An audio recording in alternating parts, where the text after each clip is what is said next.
posebno kod bošnjačkog naroda, treba da iznikne taj, kako da kažem, da nađemo, to je jako bitno, jer to je jako bitno za opstanak Bosne, to je jako bitno za suživot, za multietničnu Bosnu, da jednostavno ljudi malo ustanu i da pogledaju malo oko sebe, znate. Te sitne privilegije, to je ono, znate, na Titaniku kad su se svađali oko stolica, oko salona, a ne znaju da brod tone. Trebamo sad da se posvetimo mašini, da brod ne potone, da se tu ujedinimo. Jer znate šta, ovo je malo igralište, svi su prepisali jedan od drugog, zalaže se za ovo, za ono. Treba da izađu sa spiskom. Znate šta sam savjetovao političkim strankama? Neka svaka od vas napiše koga predlaže za predsjednika vijeća ministara, koga predlaže za ministra vanjskih poslova, ministra za ekonomiju, ministra za biznis. Napravite šemu. Zamislite ako pobjedite sutra, ko su vaši ljudi koji će voditi ovu državu? Ljudi, naši se u poslu nisu o tome razmišljali. Pa kako ja mogu glasati ako ne znam koja je to reprezentacija koja će da istrči na teren?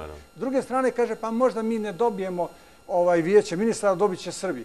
Ko će onda biti, nek vaš kandidat bude zamjenik onda. Dakle, ono što bi sad mediji trebali da kažu, kad se god pojavi neka stranka, molim vas vašu šemu, ko vam je predsjednik vijeća ministara, ko vam je ministar za ovo, da vidimo.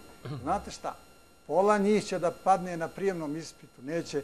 Tek oni razmišljaju kad se nešto desi. Ja bih volio da se ponovo politički angažujete, da uđete u vlast, pa da vas opet kritikujem kao nekada. Jer mi je neprijatno da vas hvalim ovako, a moram da vas hvalim.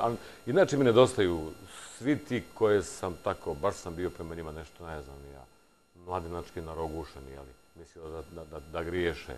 Dobro, nedostaje mi Ganić, nedostaje mi onaj ratni Silajđić, nedostaje Hasan Muratović, Rasim Kadić i njega sam isto tako. Dakle, sva ta generacija za koju mi tek kasnije vidimo da su ipak neke stvari najteže dobro radili. Hvala vam za vašu borbu i hvala vam što ste u ovoj borbi se odlučili da spašavate istinu o Bosni i Hercegovini, a ne samo istinu o sebi.